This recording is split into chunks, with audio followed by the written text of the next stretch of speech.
योग दर्शन की 74वीं कक्षा 74। इससे पहले 73 कक्षाएं हमारी हो चुकी हैं। कल की कक्षा में हमने प्रथम समाधि पाद जो चल रहा था उसके अंतर्गत 30वां सूत्र जो है उसको प्रारंभ किया था, उस पर बातचीत शुरू कर दी थी हमने। आज एक बार फिर से इसको देखेंगे, आप लोग बड़े ध्यान से समझिएगा। पहले एक अवतरणिका है यानी भूमिका है। भूमिका में क्या कहते हैं? अथ के अंतरायाः ये चित्तस्य विक्षेपाः के पुनः ते कियन्तो वा इति। अथ के अंतरायाः यानी ये जो अंतराय हैं, ये जो योग में जो विघ्न आते हैं, बाधाएं आती हैं, ये कौन कौन से हैं? एक प्रश्न किया, साथ में एक बात लिख दी, ये चित्तस्य विक्षेपाः, ये सभी चित्त के विक्षेप हैं, यानी चित्त को परेशान करने वाली चीजें हैं। सामान्य भाषा में कहें तो चित्त में भीतर से विक्षेप लाते हैं, चित्त में चंचलता पैदा करते हैं, खराब हैं कुल मिलाकर ये चीजें, इनको हटाना ही पड़ेगा हमें अपने जीवन से। और आगे फिर उसी प्रश्न को लगभग दोहराते हुए कहा, के पुनः ते कियंतो वा इति, वे कौन कौन से हैं उन्हें बताइए, और कियंतो वा इति, उनका स्वरूप कैसा है, वो दिखने में कैसे हैं, वास्तव में वो होते कैसे कैसे हैं। ये एक प्रश्न यहाँ पर रखा, और उस प्रश्न के समाधान के लिए 30वां बड़ा सूत्र है। ये सारे शब्द यहाँ से यहाँ तक एक ही हैं, वो तो बस स्थान का अभाव था, इसलिए ये 2 पंक्तियां या 3 पंक्तियां अलग अलग बनानी पड़ी। तो एक एक शब्द को आज एक बार फिर से देखेंगे, और आपकी सरलता के लिए मैंने 1-2 चित्र और बनाए हैं जिनसे आसानी से चीजें समझ में आएंगी। सबसे पहला है व्याधि, दूसरा है स्त्यान, तीसरा है संशय, ये मकार आज भी गलत रह गया, म नहीं है यहाँ पर। फिर है प्रमाद, फिर है आलस्य, अगला है अविरति, अ लगाएंगे शुरू में, अविरति। फिर है भ्रांति दर्शन, एक ही शब्द है भ्रांति दर्शन, भ्रांति और दर्शन अलग अलग चीजें नहीं है, भ्रांति दर्शन एक ही बात है। फिर है अलब्ध भूमिकत्व, अलब्ध, अ लगाएंगे शुरू में, अलब्ध भूमिकत्व, और आगे है अनवस्थितत्वानि, ये एक ही शब्द है पूरा, अनवस्थितत्वानि। और सबसे अंत में लिखा चित्त विक्षेपाः, चित्त विक्षेपाः, ते को अलग करेंगे और अंतरायाः को अलग करेंगे। ते माने वे, चित्त के विक्षेप हैं ये सारे, ऊपर जो 9 लिखे हैं, ये 9 चीजें हो गई ऊपर जो लिखी हुई हैं, क्या है? चित्त के विक्षेप हैं, चित्त को परेशान करने वाली चीजें हैं, और उनके लिए एक स्पेशल नाम दिया, एक स्पेशल टर्मिनोलॉजी दी, वो है अंतराय। इसको हाँ यहाँ पर बहुवचन के रूप में दिया, अंतरायाः। अगर सिंगुलर होता, एक वचन होता, तो क्या लिखते? अंतराय, बस इतना लिख देते। अब ये प्लूरल में है, बहुवचन में है, तो इसको क्या लिखा? अंतरायाः। ठीक है जी, क्योंकि 9 है। अब इनको खोलेंगे, लेकिन खोलने से पहले आप एक बार चित्र देख लीजिए। ये चित्र मैं थोड़ा लैंडस्केप में कर देता हूँ, देखिए, क्षमा कीजिए, पोर्ट्रेट मोड में। तो ये आज मैं समूह में भेज दूंगा ये वाला चित्र। इस चित्र के अंतर्गत ये सारों के नाम अलग अलग लिख दिए, और इनका संक्षेप में वर्णन लिख दिया है, बहुत संक्षेप में, क्योंकि इतने बड़े व्यास भाष्य को याद रखना सबके लिए सरल काम नहीं है। यहाँ देख लीजिए एक बार, आसानी से समझ में आ जाएंगे। सबसे पहला व्याधि, दूसरा स्त्यान, तीसरा संशय, चौथा प्रमाद, पांचवा आलस्य, छठा होता है अविरति, सातवां होता है भ्रांति दर्शन, आठवां है अलब्ध भूमिकत्व, और नौवां है अनवस्थितत्व। 9 हो गए। अब आपको प्रत्येक नाम अच्छे से दिख रहा होगा। अभी जो लोग लिख रहे हैं, नोट्स बना रहे हैं, भले ही आप ना लिख पाए कोई बात नहीं मैं इसको समूह में भेजूंगा, तब आप वहां से लिख लीजिएगा। आइए एक एक को देखना शुरू करते हैं यहाँ से ऊपर से। लेकिन इनको देखने से पहले भी एक छोटी सी बात और कह रहे हैं, देखिए क्या कह रहे हैं, फिर से एक बात दोहराई उन्होंने। नवा अंतरायाः चित्तस्य विक्षेपाः, नवा, नवा माने 9, नव होता है ना, जैसे नव, नव माने 9, अंतराय यानी ये विघ्न, 9 प्रकार के विघ्न हैं। और उसी बात को फिर से दोहराया जो ऊपर 2 बार कह चुके हैं। एक बात को जब कोई ऋषि बार बार कह दे तो इसका मतलब बात बहुत गहरी है। ये जो आगे विक्षेप बताए जाएंगे चित्त के मल जैसे हैं, चित्त में आने वाली गंदगी है, चित्त को परेशान करने वाली एक वस्तु है, उसको समझा रहे हैं। और उनकी संख्या कितनी बता दी, खोल दिया उन्होंने, 9 है वो। ठीक है जी, ये बात हो गई। अब दूसरी पंक्ति देखिए, दूसरा वाक्य देखिए क्या कह रहे हैं। सहयते, सहयते चित्तवृत्तिभिर भवन्ति। सहयते का मतलब होता है ये जो जितने भी ये विक्षेप कहे जाएंगे, ये जो अंतराय कहे जाएंगे, ये जो विघ्न हैं, ये चित्त की वृत्तियों के साथ होते हैं। चित्तवृत्ति, यहाँ पर चित्तवृत्ति दिख रहा है। सहयते का मतलब वे साथ होते हैं। भवंती माने होते हैं, बहुवचन है ना। ये सारे के सारे चित्त की वृत्तियों के साथ होते हैं। इस बात को क्यों कह रहे हैं, यानी जब जब इनकी बात होगी, इन विघ्नों की हम बात करेंगे, तब वहां पर चित्त की वृत्तियां भी साथ में रहेंगी। अब ध्यान से समझना एक बात को, वाक्य की रचना समझेंगे। यहाँ इनके कहने का तात्पर्य ये नहीं है कि जहां जहां चित्त की वृत्तियां होंगी वहां वहां ये विघ्न होंगे, ऐसा कहने का तात्पर्य नहीं है। इनके कहने का तात्पर्य है कि ये जो विघ्न होते हैं, ये चित्त की वृत्तियों के साथ होते हैं। यानी जब जब विघ्न हमारे जीवन में आएंगे तो चित्त की वृत्तियां वहां साथ रहेंगी। और पीछे हमने देखा ही है चित्त की वृत्तियां कितने प्रकार की होती हैं। क्लिष्ट और अक्लिष्ट दो भेद से 5 प्रकार की होती हैं। और ये जो क्लिष्ट वृत्तियां हैं उनको तो हटाना ही है, निश्चित रूप से उनमें ये विघ्न हमको दिखाई देंगे। और अक्लिष्ट वृत्तियां जो हैं वो तो हमारे लिए साधक होती हैं, वो तो हमारे लिए काम की होती हैं, तो उनमें ये विघ्न नहीं मिलेंगे। ऐसा भी एक आकलन करते चलेंगे। अब मैं और एक बात रख देता हूं पहले, फिर आगे एक छोटी सी चर्चा आपके लिए रखेंगे। देखिए एक बात और कह रहे हैं साथ में, एते शाम अभावे। एते शाम, ठीक है, दो शब्द हो गए इसमें। एतेषाम अभावे न भवन्ति पूर्वोक्ताः चित्तवृत्तयः। पूर्वोक्ता एक शब्द है, पूर्वोक्ताः, और अगला है चित्तवृत्तयः, कि इनका अभाव होने पर, एतेषाम यानी ये जो विघ्न हैं, जितने विघ्न ऊपर कहे गए हैं 9 प्रकार के, इनका यदि अभाव हो जाए, इनको हटा दिया जाए अपने जीवन से, तो पूर्वोक्ता ये जो पहले जो कही गई थी, क्या कही गई थी, चित्त वृत्तयः, चित्त की वृत्तियां जो पहले कही जा चुकी हैं, न भवंती नहीं होती हैं। संकेत समझ रहे हैं ऋषियों का संकेत कहां पर है हमारे लिए। वो कह रहे हैं कि यदि हम इन विघ्नों को हटा लें अपने जीवन से, तो वो जो पिछली चित्तवृत्तियां कही गई थी वो नहीं रहेंगी, वो हट जाएंगी। हट जाने का मतलब रुक जाएंगी, वृत्तियों का निरोध हो जाएगा।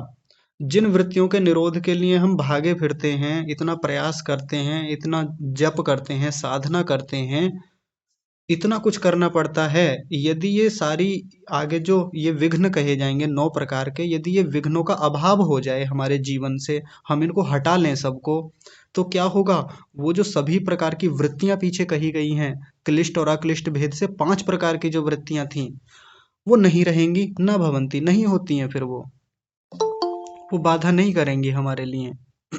इतनी बात रख दी है। अब उन 9 के 9 विघ्नों को समझाएंगे, उनके बारे में विस्तार से बताएंगे। देखिए अब मैं पहले एक छोटी सी बात आप लोगों के सामने रखता हूं।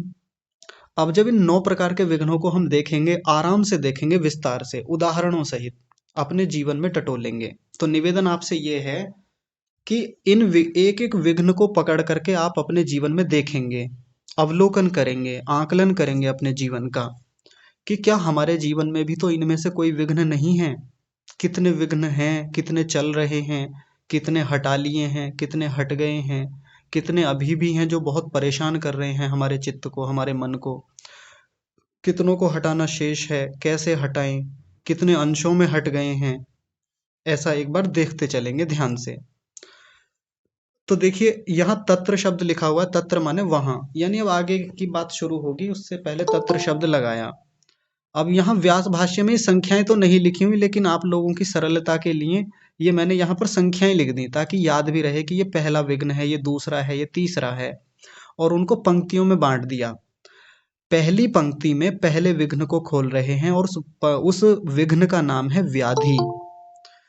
पहला विघ्न कौन सा खोला, व्याधि। सामान्य रूप से हम व्याधि किसको कहते हैं, बीमारी को। यही तो कहते हैं ना कि किसी को कोई बीमारी हो गई है जी, यानी व्याधि हो गई, ऐसा ही समझते हैं। और व्याधि में भी कैसी व्याधि, हमारा मुख्य रूप से ध्यान किस पे रहता है, शारीरिक व्याधि। शारीरिक किसी को कोई दोष है, शारीरिक रूप से कोई बीमार है, रुग्ण है, उसको व्याधि कहा जाता है। लेकिन हम आमतौर पर सीधे सीधे किसी मतलब शरीर में कुछ गड़बड़ हो गई उसी को बीमारी मानते हैं। लेकिन ये देखिए पूरी जड़ बता रहे हैं कि वो व्याधि होती क्या है। कह रहे हैं व्याधि धातु रस करण वैषम्यम। देखिए कितने सारे शब्द आए। सबसे पहले व्याधि ही, यानी जिसको खोल रहे हैं वही शब्द पहले लिख दिया। फिर आगे अगला शब्द लिखा धातु, उससे अगला शब्द लिखा रस, रस होता है ना, वो रस है ये। फिर उससे आगे है करण, और अंतिम शब्द है वैषम्यम। वैषम्यम का मतलब होता है विषमता, उसमें बदलाव आ जाना, ऊपर नीचे हो जाना, ये विषमता होती है। किस किस में विषमता आ जाए? धातुओं में यदि विषमता आ जाए तो व्याधि होती है। रसों में यदि विषमता आ जाए तो हमारे जीवन में व्याधियां आती हैं, बीमारियां आती हैं। और यदि करण, करण यानी उपकरण, उनमें विषमता आ जाए तो हमारे जीवन में व्याधि आती है, बीमारियां आती हैं। एक एक को समझते हैं, ध्यान से देखिए। सबसे पहला शब्द है धातु। एक धातु तो संस्कृत में होती है व्याकरण में, यानी जिसको क्रिया बोलते हैं, वर्ब बोलते हैं, जिससे शब्दों का निर्माण होता है। ये वो वाली धातु नहीं है। धातु जो धातु हमारे शरीर में होती है।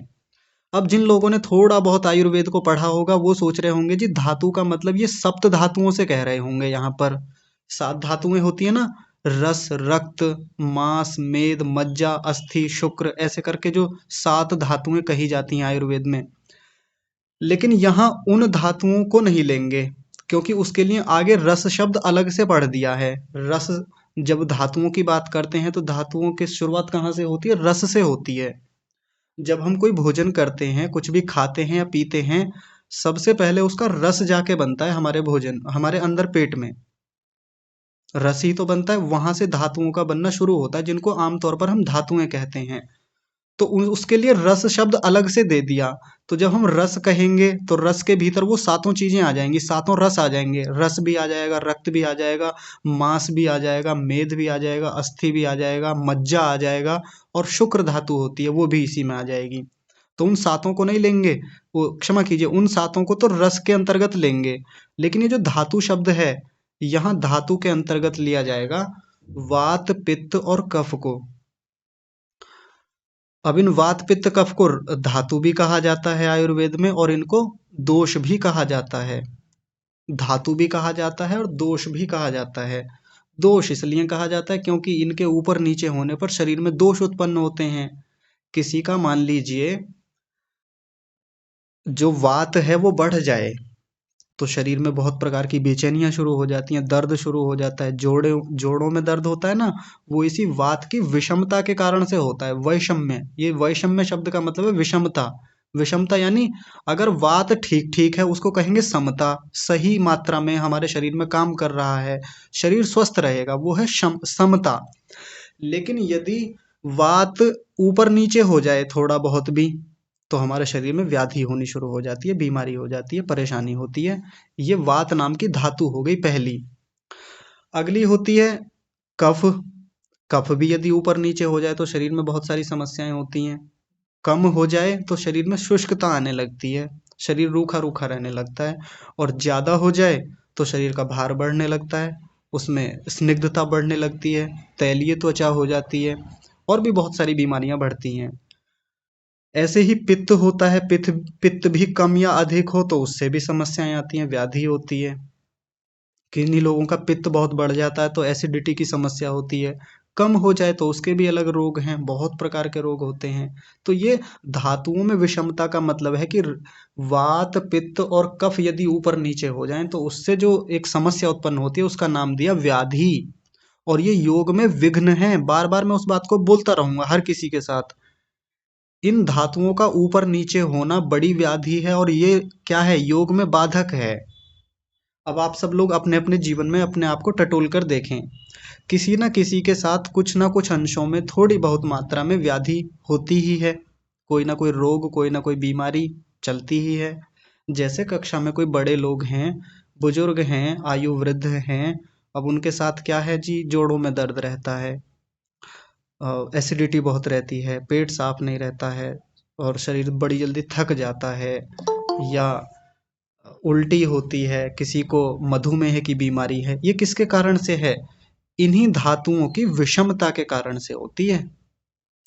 आगे अगला शब्द है रस। रस का मतलब अभी बताया था, जो 7 प्रकार के रस होते हैं, रस, रक्त, मांस, मेद इत्यादि, उनमें भी यदि विषमता आ जाए, इस वैषम्य शब्द को उसके साथ भी लगाएंगे। रस में अधिकता हो जाए, रक्त बहुत अधिक बनने लगे, रक्त में अधिकता हो जाए तो भी समस्या है।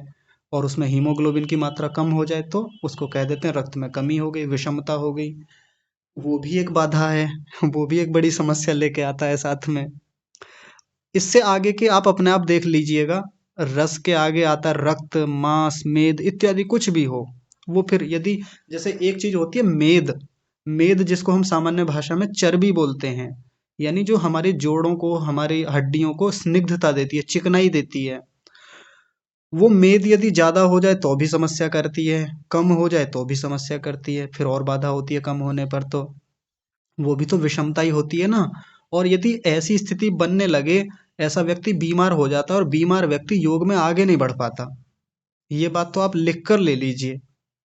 जिस व्यक्ति के पास व्याधि होगी, ये इतना बड़ा विघ्न है, बहुत भयानक विघ्न है किसी भी साधक के लिए। यदि उसके जीवन में ये व्याधि नाम का ही विघ्न सबसे पहले आ जाए, तो फिर योग मार्ग में बढ़ नहीं पाएगा, समाधि तक पहुंच नहीं पाएगा, सीधी बात है।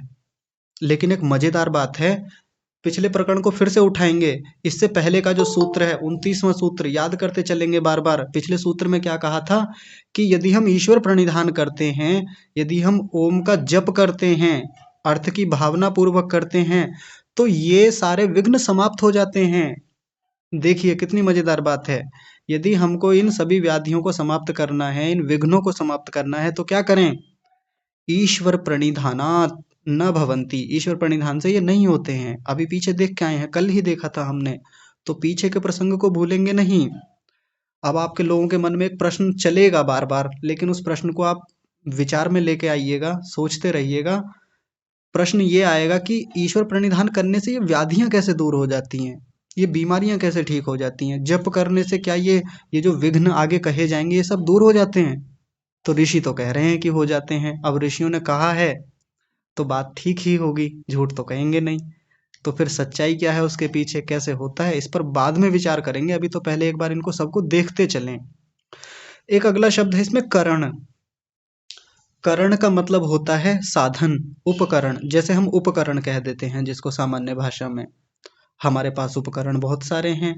एक तो बाह्य उपकरण होते हैं और एक आंतरिक उपकरण हैं, जिनको अंतःकरण कह देते हैं। बाह्य उपकरण कौन से हैं? तो ये इंद्रियां, ये पूरा शरीर, ये सब उपकरण है परमात्मा ने हमको दिया है। यदि इसमें विषमता आ जाए इन इंद्रियों में, तो हमको क्या होती है? व्याधि होती है, बीमारी होती है। कैसे?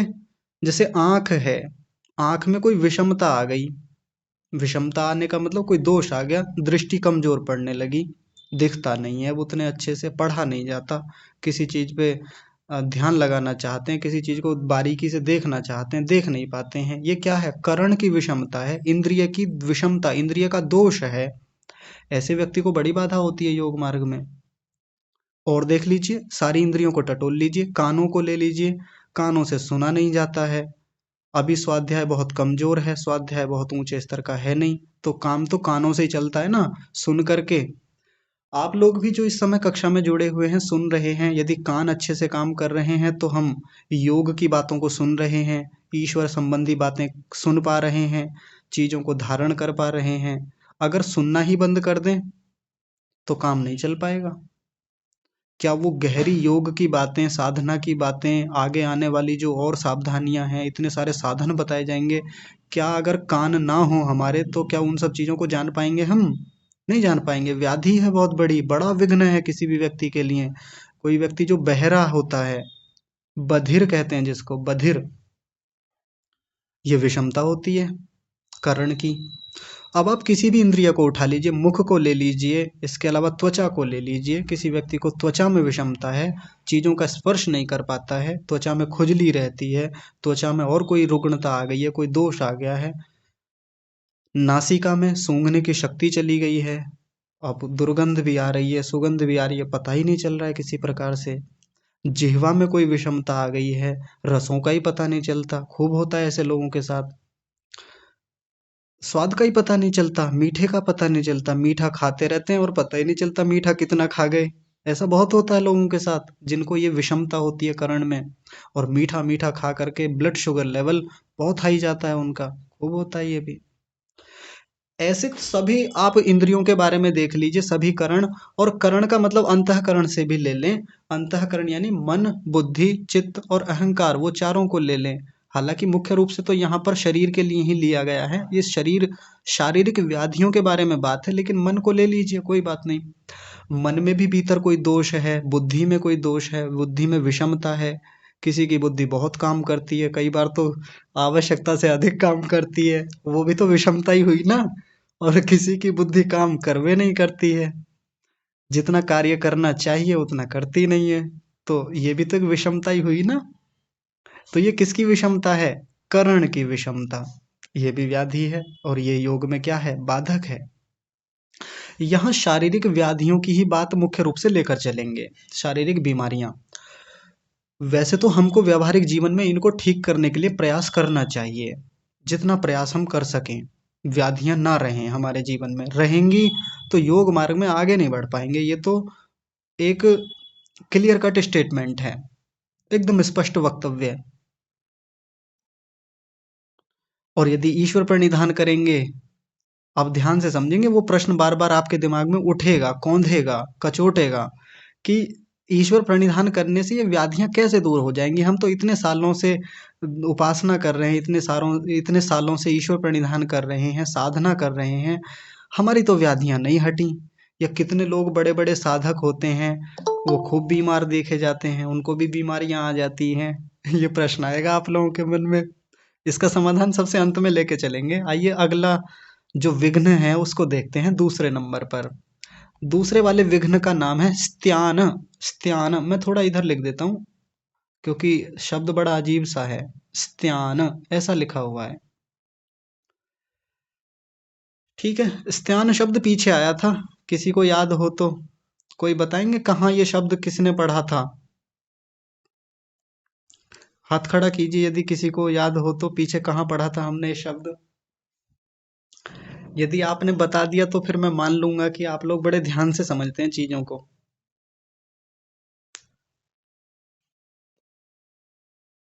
अपनी स्मृति वृत्ति को उठाइए, याद करके देखिए स्त्यान शब्द कहाँ आया था प्राचीन काल में। हाँ, अंकुश आर्य जी ने हाथ खड़ा किया हुआ है, आप बताइए। नमस्ते आचार्य जी। नमस्ते जी। ये चित्त की स्थितियों में आ जाएंगे, जब मतलब हमारा चित्त किंकर्तव्य में मूड हो जाता है ना, हाँ जी। तो आलस्य परमार्थ से जूझता है, हाँ इस स्थिति को बोलते हैं। हाँ, कौन सी वृत्ति के अंतर्गत आया था? एक वृत्ति पढ़ रहे थे, वहां आया था ये। वृत्ति का तो नाम याद नहीं आ रहा जी। हाँ चलिए ठीक है, कोमल पांडे जी बताएंगे, उन्होंने हाथ खड़ा किया हुआ है। जी पांडे जी। जी आचार्य जी, ये मूड वृत्ति के अंतर आया था। नहीं, मूड वृत्ति थोड़ी होती है, मूड तो चित्त की अवस्था होती है, कौन सी वृत्ति के हाँ भीतर आया सॉरी, था? एक सेकंड आचार्य जी। हाँ कोई बात नहीं।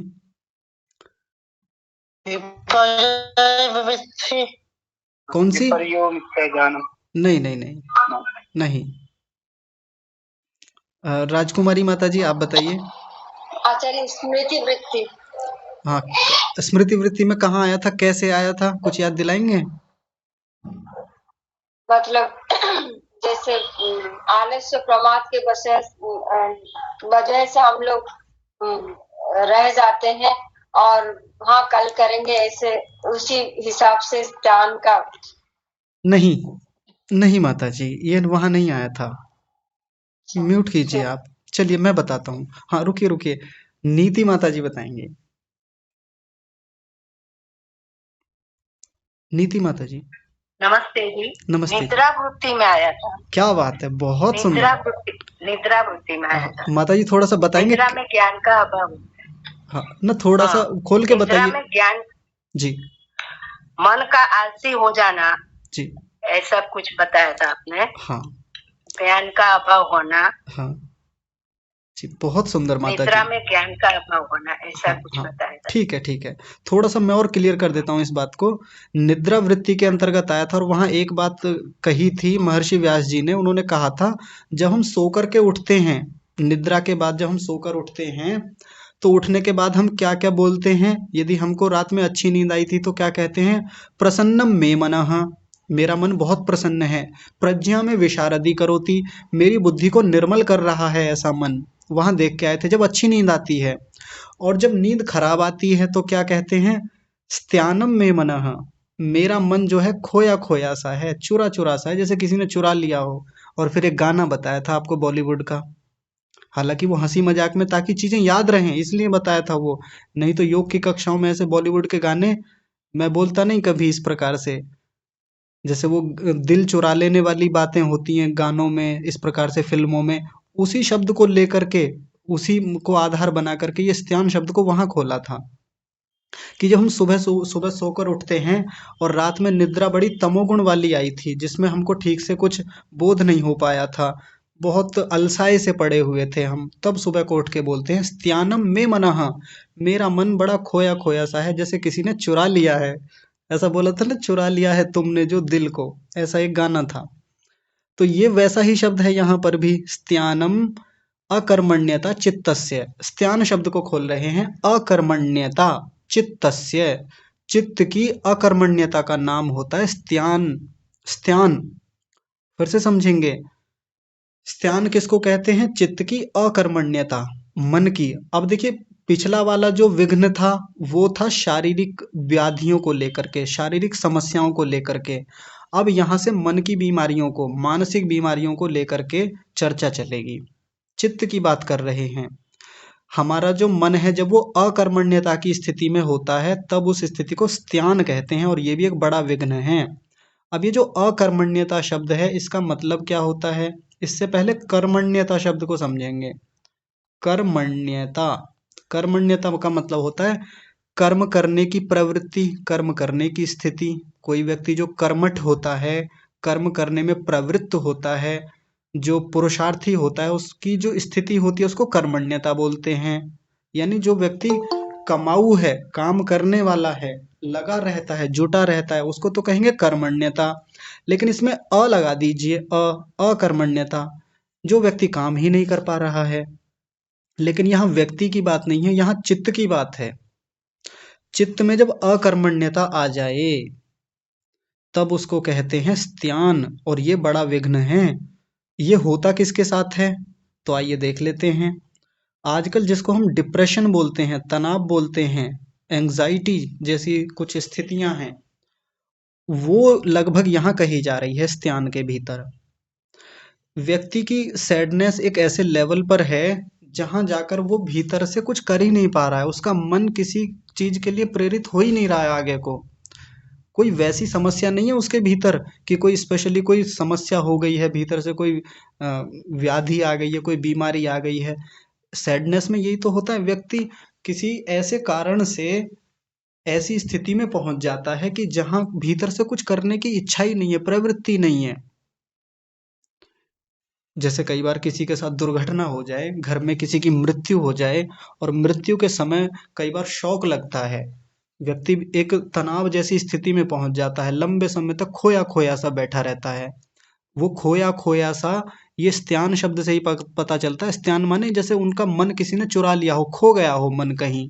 व्यक्ति लगातार निहारे जा रहा है, घंटों घंटों एक जगह बैठा हुआ है, कोई प्रवृत्ति नहीं है कहीं जाने की, कुछ करने की, योग मार्ग पर आगे जाने की। ऐसा व्यक्ति मतलब अकर्मण्य स्थिति में रहता है, उसका मन कुछ कर ही नहीं पाता है। वो व्यक्ति की प्रवृत्ति नहीं है, रुचि नहीं है, भीतर से इंटरेस्ट खत्म हो गया है। और ऐसे तनाव वाले व्यक्ति को जब हम देखते हैं, उसको खूब समझाने का प्रयास किया जाता है कि कुछ तो करो, अरे थोड़ा सा खा लो, थोड़ा सा पी लो, थोड़ा सा उठो, हंसो, बोलो, कहीं घूम तो लो थोड़ा बहुत, चलो घूमने चलते हैं। और वो क्या कहता है? मन नहीं है, कहीं जाना नहीं चाहता मैं, नहीं जाना कहीं, मन ही नहीं है बिल्कुल भी, खाने का ना मन नहीं है, घुमाए कहीं ना मन नहीं है, कुछ पढ़ लें मन नहीं है, मूवी देखेंगे नहीं, मन नहीं है। ये जो भीतर से अकर्मण्यता है मन के भीतर, चित्त के भीतर, इसका नाम है स्त्यान। बड़ी बाधा है, बहुत बड़ी बाधा है। और आजकल खूब लोग मिल जाएंगे। आजकल तो तनाव के जो रोगी हैं, मन के जो रोगी हैं, उनके बारे में एक बात कही जाती है। एक बार मैं एक आयुर्वेदिक अस्पताल में गया तो वहाँ ऊपर कुछ चित्र लगा रखे थे डॉक्टर साहब ने। तो मैं उनको पढ़ने लगा, उस पर एक लाइन लिखी हुई थी, कोटेशन था कि भारत में हर 6 में से एक व्यक्ति मनोरोगी है, मन का रोगी है। हर 6 में से एक व्यक्ति, पता ना हो उसे भले ही, लेकिन रोगी तो है। और योग मार्ग में भी ये व्यक्ति रोगी है। यहाँ तो बहुत बड़ा रोग है ये। जिस व्यक्ति का चित्त ही काम नहीं कर रहा है, अकर्मण्यता जैसी स्थिति में है, अब आप बताइए वो क्या करेगा। क्योंकि पूरा का पूरा योग तो मन पे ही टिका हुआ है ना, पूरी की पूरी समाधि की व्यवस्था ही योग पे टिकी हुई है। इतने बड़े साक्षात्कार, इतने बड़े प्रत्यक्ष कहाँ जाके होने हैं, इसी मन के भीतर तो होने हैं। सारे के सारी वृत्तियां वहां तक पहुंच रही हैं, सारा का सारा संस्कार वहीं जाके बन रहा है, ऊंचे उपलब्धियां वहां हो रही हैं। और वही अकर्मण्यता की स्थिति में हो, कुछ करे ना, बड़ी बाधा है, बड़ी समस्या है। मन तो विचलित रहेगा ही, हमेशा मन तो रहेगा ही उस स्थिति में। समाधान भी देखते रहेंगे साथ साथ। समाधान क्या बताया था पिछले सूत्र में? ईश्वर प्रणिधानात न भवंती। ईश्वर प्रणिधान से ये विघ्न, ये अंतराय नहीं होते हैं। ईश्वर प्रणिधान करेंगे ना, तो ईश्वर प्रणिधान करने से हमारा चित्त की जो अकर्मण्यता है दूर हो जाएगी। जप करने से, ईश्वर प्रणिधान करने से। उस बात को साथ साथ जोड़ते चलेंगे। होता कैसे है, इस पर चर्चा सबसे अंत में करेंगे, जब 9 के 9 विघ्न हो जाएंगे। अब देखिए तीसरा और विघ्न बता रहे हैं। किसी को ये बड़ा छोटा सा विघ्न लगेगा, लेकिन बहुत भारी विघ्न होता है ये, बहुत भयानक विघ्न है ये भी। उसका नाम है संशय। संशय। संशय को खोलते हुए क्या कह रहे हैं? उभय कोटि स्पृक विज्ञानम स्यात् इदम एवं नैवं स्यात् इति। इस इतने हिस्से को तो बाद में देखेंगे, पहले इस इतने हिस्से को देख लेते हैं जो शुरू वाला है। संचय को खोलते हुए कह रहे हैं उभय कोटि। ये दो शब्द आपको समझ में आ गए होंगे, उभय कोटि। लेकिन ये आगे का शब्द थोड़ा कठिन है, तो मैं उसको थोड़ा आसान करके लिख देता हूँ इधर। स्प्रिक, अगर अलग अलग तोड़ेंगे तो स्प्रिक जमा विज्ञानम बनेगा। विज्ञानम तो आपको समझ में आता होगा। स्प्रिक जमा विज्ञानम। उभय का मतलब होता है दो, और कोटि का मतलब होता है किनारे, छोर। दो छोर हैं। अब उनको स्पर्श, स्पृक का मतलब होता है स्पर्श करने वाला, विज्ञानम माने ज्ञान। दो कोटियां हैं, दो स्थितियां हैं, दो किनारे हैं, दो कोने हैं, दो छोर हैं। उनको छूने वाला, उनको स्पर्श करने वाला जो ज्ञान है, उसको संशय कहते हैं। आइए इसको समझने का प्रयास करते हैं। ये नदी है, इधर को इसका बहाव है। एक व्यक्ति बहा जा रहा है इसमें। एक ये इधर छोर है, एक ये छोर इधर है, राइट हैंड साइड पे, लेफ्ट हैंड साइड पे। ठीक है जी। अब इस व्यक्ति के भीतर संशय यही है कि यार मुझे जाना किधर है, मुझे उतरना किधर है। मेरा गांव, या जिस स्थान पे जा रहा है, कि जो मेरा गंतव्य है, मेरा गांव है, वो इधर राइट हैंड साइड पे है कि लेफ्ट हैंड साइड पे है। अब दोनों छोरों पे पैर रख रखा है उसने, यानी दोनों छोरों पे उसका मन टिका हुआ है। इधर जाऊं कि इधर जाऊं, ऐसा व्यक्ति हमेशा डांवाडोल ही रहता है, मझधार में डोलता रहता है हमेशा। उसको यदि क्लियरिटी नहीं है, उसके संशय हट नहीं गया है, निश्चयात्मक स्थिति नहीं बनी है उसकी, तो क्या करेगा? पूरा जीवन भर इस नदी में घूमता रहेगा, वो आगे से पीछे, पीछे से आगे, कभी धारा के साथ, कभी धारा के विपरीत। ऐसा ही तो चलता रहेगा जब तक वो उभय कोटि, उभय कोटि मतलब इन दोनों छोरों पर, उभय माने दोनों पर, right hand side and left hand side, जो दोनों कॉर्नर हैं, कोने हैं, किनारे हैं, तट हैं, कोटि हैं, उसके लिए यहाँ कोटि शब्द लिखा। दोनों पे टिका हुआ है मन, दोनों पर ही संशय बना हुआ है। यार इधर जाना है कि इधर जाना है, समझ में नहीं आ रहा, भूल गया किधर बताया था, पता ही नहीं चल रहा है अब। ऐसा ही होता है बहुत सारे लोगों के साथ। ये तो नदी के बारे में यहाँ एक उदाहरण रख दिया। अब आइए व्यवहारिक जीवन में देख लेते हैं ये कितनी बड़ी समस्या है संशय नाम की, परमात्मा को लेकर के। हम में से बहुत सारे लोग जो आध्यात्मिक है ना, हमारे भीतर भी परमात्मा को लेकर संदेह है, संशय तो खूब रहता है। कैसे रहता है? मन में तो आता होगा कई बार, यार परमात्मा होता भी है कि नहीं होता। आता है ना ऐसा? कहीं ऐसा तो नहीं कि ये धार्मिक लोगों की कल्पना है परमात्मा? ऐसा आता होगा। बहुत बाद में जाके वो निश्चय हो जाए कि नहीं जी होता है, या कहीं हमारी धार्मिक मान्यताएं बनी हुई हैं पहले से, तब तो हम कह देते हैं कि हम तो मानते हैं जी होता है, कोई माने ना माने हम तो मानते हैं। लेकिन कभी ना कभी तो ऐसी स्थिति जरूर हमारे साथ बनती है, और कुछ लोग तो ऐसे होते हैं जिनके साथ बहुत मात्रा में ये स्थिति बनी रहती है। कभी सोचेंगे कि होता है, कभी सोचेंगे कि नहीं होता। होता ही है ना। ऐसी आत्मा को लेकर के, ये आत्मा होता है कि नहीं होता। कुछ जो पश्चिम के विद्वान हैं या कुछ जो आधुनिक विद्वान हैं, वो परमात्मा का खंडन करते हैं, आत्मा का खंडन करते हैं, और खंडन की प्रक्रिया में वो ऐसे ऐसे लॉजिक हमारे सामने रख देते हैं कि एक बार को तो हमारा निश्चय हिल जाता है, हमारी बुद्धि हिल जाती है, और हम सोचते हैं कि यार बात तो ठीक कह रहा है, क्या पता आत्मा ना होती हो, क्या पता परमात्मा ना होता हो, ये केवल लोगों को डराने के लिए, लोगों को सही मार्ग पे चलाने के लिए परमात्मा नाम की कोई चीज खड़ी की गई है।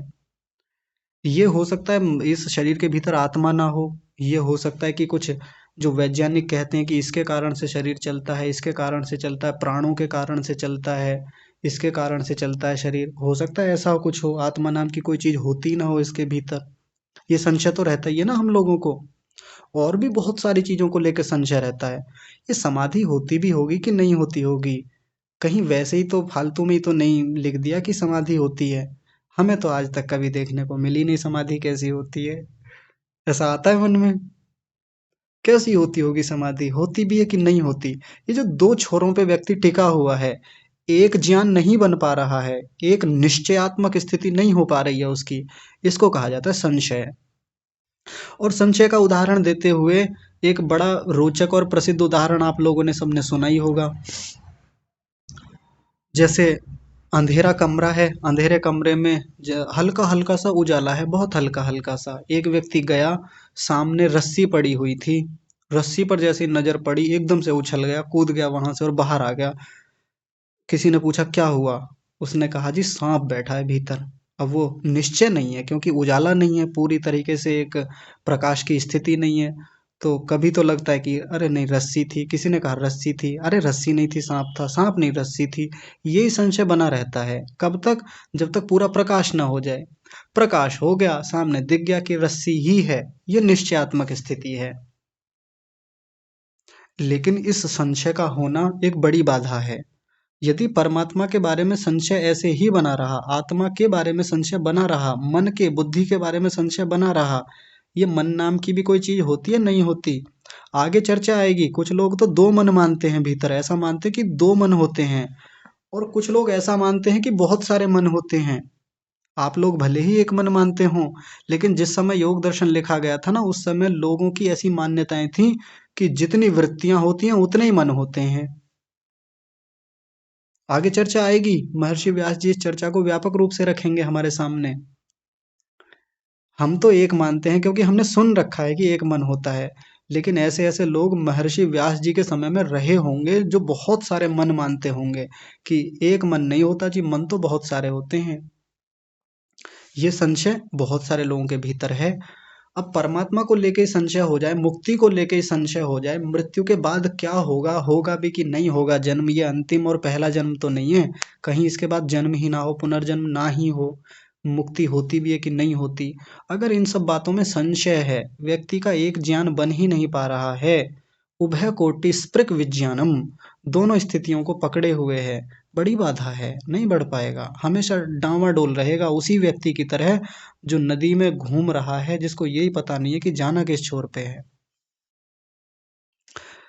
और जो बात मैं बता चुका उसको ऋषि ने अगली पंक्ति में बता रखा है, स्यात इदम एवं नैवं स्यात इति, स्यात होगा, इदम एव ऐसा ही होगा, नैवम नहीं, स्यात होगा, इति ऐसा, ऐसा होगा या ऐसा नहीं होगा, ये स्थिति बनी रहती है उसके भीतर। स्यात इदम एव नैवम स्यात इति, ऐसा होगा कि नहीं होगा, समाधि लगेगी भी कि नहीं लगेगी, परमात्मा होगा भी कि नहीं होगा, आत्मा होती है कि नहीं होती, इस स्थिति को कहा जाता है संशय। इसको हटाना बड़ा जरूरी है, और ईश्वर प्रणिधान करने से ये संशय बहुत शीघ्रता से दूर हो जाता है। जो लोग ईश्वर प्रणिधान या ईश्वर का जप निरंतरता से करते हैं, उत्तम रीति से करते हैं। बस एक और देख लेते हैं, फिर आज की कक्षा को समाप्त करेंगे। ये बड़ा रोचक है। अगला है प्रमाद। प्रमाद को कह रहे हैं समाधि साधन साधना नाम अभावनम। ध्यान से समझेंगे एक बार शब्दों को, देखिए। समाधि साधना नाम अभावनम। समाधि के साधनों का जो अभाव होता है उसको प्रमाद कहते हैं। नीचे एक शब्द है आलस्य। आज से पहले आप लोगों ने सुना होगा कि प्रमाद और आलस्य तो एक ही तो बात होते हैं, ये अलग अलग चीज कहाँ होती हैं, ऐसा सुना होगा। प्रमाद बोल देते हैं, कभी आलस्य बोल देते हैं, और हमने सोच रखा है कि ये तो एक ही चीज होती है, लेकिन एक चीज नहीं होती, ये दोनों अलग अलग चीजें होती हैं। पहले प्रमाद को आराम से समझेंगे, आलस्य को कल देखेंगे। प्रमाद को क्या कह रहे हैं? समाधि साधना नाम अभावनम। समाधि के जितने साधन होते हैं, समाधि तक पहुंचा जाता है जिन साधनों से, यदि उनका हमारे जीवन में अभाव हो जाए, वो ही ना रहे, उस स्थिति का नाम होता है प्रमाद। जैसे समाधि के साधन क्या हैं? यम, नियम, आसन, प्राणायाम, प्रत्याहार, धारणा और ध्यान। ये सब साधन ही तो हैं समाधि तक पहुंचने के लिए, योग तक पहुंचने के लिए। या पीछे जो देख के आए, श्रद्धा, वीर्य, स्मृति, समाधि, प्रज्ञा पूर्वक इतरेषाम वाले सूत्र में जो देखा था, ये श्रद्धा है, वीर्य है, स्मृति है, ये भी तो साधन ही होते हैं। यदि उस व्यक्ति के भीतर श्रद्धा नहीं है, स्मृति ही नहीं है, और क्या होता है, श्रद्धा और वीर्य यानी सामर्थ्य नहीं है, तो ऐसा व्यक्ति प्रमादी होता है। यानी सामर्थ्य है उसके भीतर, बहुत अच्छी स्थितियां हैं, मजबूत व्यक्ति है, जानकार भी है, लेकिन बस करता नहीं है, चीजों को करना नहीं चाहता। पीछे वाला जो था, ये स्त्यानम वाला, इस व्यक्ति की तो मन की स्थिति खराब है, मन में उस सामर्थ्य ही नहीं है, मन एक ऐसी स्थिति में पहुंच गया जो अकर्मण्यता है। लेकिन इस व्यक्ति का जीवन ही ऐसा हो गया है, समाधि के साधनों को करता ही नहीं है, न यमों का पालन करता है, न नियमों का पालन करता है, न आसन करता है, प्राणायाम प्रत्याहार का अभ्यास करता ही नहीं है, करना भी नहीं चाहता। जानता है, सामर्थ्य है, शरीर मजबूत है, शरीर सशक्त है, योग्य है, नहीं करता, ऐसा व्यक्ति प्रमादी कहलाता है। जैसे सारी स्थितियां अनुकूल हैं, घर में भी कोई समस्या नहीं है, लेकिन नहीं करता उपासना, नहीं करता साधना, ये प्रमाद की स्थिति है। बहुत बड़ी ये बाधा है, बड़ा विघ्न है ये भी योग मार्ग में। क्या यदि ये प्रमाद हमारे जीवन में आ जाए तो हम समाधि तक पहुंच पाएंगे, ईश्वर तक पहुंच पाएंगे? नहीं पहुंच पाएंगे। इसका भी अभाव करना होता है हमको, प्रमाद का। समाधि के साधनों का अभाव को प्रमाद कहा, लेकिन हमको तो प्रमाद का ही अभाव करना है, तो प्रमाद का अभाव कैसे होगा? समाधि के साधनों को अपनाना पड़ेगा। समाधि के साधनों का जो अभाव है, उस अभाव को दूर करना पड़ेगा, यानी साधनों को जीवन में धारण करना पड़ेगा। और ईश्वर प्रणिधान से ये आसानी से हो जाता है, जप करने से आसानी से हो जाता है ये प्रमाद दूर। और ऐसे प्रमादी व्यक्ति हमारे यहाँ खूब मिल जाएंगे, घर घर में मिल जाएंगे। जानते हैं, अ, बहुत बार कहते हुए मिलेंगे, अजी सब पता है हमें, अरे सब पढ़ रखा है, क्या नहीं पढ़ा हमने, हम सब जानते हैं, दुनियादारी का हमें सब पता है। पता है, शरीर भी स्वस्थ है, बढ़िया है, कोई व्याधि भी नहीं है, चित्त में अकर्मण्यता भी नहीं, चित्त भी बढ़िया से काम कर रहा है, बस प्रमाद है, नहीं करना, नहीं करते। कारण पूछे उनसे क्यों नहीं करते, तो कारण भी कुछ नहीं है, बस करते नहीं है जी। ऐसे कहते ना जी, करते नहीं है कभी समय नहीं मिलता, कभी ये नहीं मिलता, बहाने बता देंगे जो वास्तव में उतने ठोस कारण है भी नहीं, लेकिन बस करना नहीं है, ये प्रमाद की स्थिति होती है। हमको दिखने में आलस्य लगेगा ये, लेकिन आलस्य और कोई नई चीज है, उसको कल देखेंगे। आप लोग इन 4 चीजों पर विचार कीजिएगा बढ़िया से, और देखिएगा कि ईश्वर प्रणिधान करने से, जप करने से कैसे दूर हो जाते होंगे। और दूसरा विचार आप ये कीजिएगा कि हमारे जीवन में इनमें से कौन सा है, क्या सारे सारे हमने हटा लिए हैं, या किसी डिग्री पर, किसी परसेंटेज में, कुछ ना कुछ किसी अंश में हमारे जीवन में हो सकते हैं। हटाने कैसे हैं, हटें कैसे, कितनी बाधा कर रहे हैं, कितना कौन सा परेशान कर रहा है, कितने हट गए हैं, कितने बचे हुए हैं, इन सब बातों पर एक एक बार विचार करके देखेंगे। तो आज का विषय इतना ही रखते हैं। आप सभी लोगों का ढेर सारा धन्यवाद, आप लोग कक्षा में जुड़े रहे, और विशेष रूप से धन्यवाद परमपिता परमात्मा का, जिन्होंने ये सब व्यवस्थाएं, इतना उत्तम विज्ञान हम लोगों को प्रदान किया। तो इन्हीं सब बातों के साथ आज की कक्षा को यहीं विराम। आप सभी को सादर प्रणाम।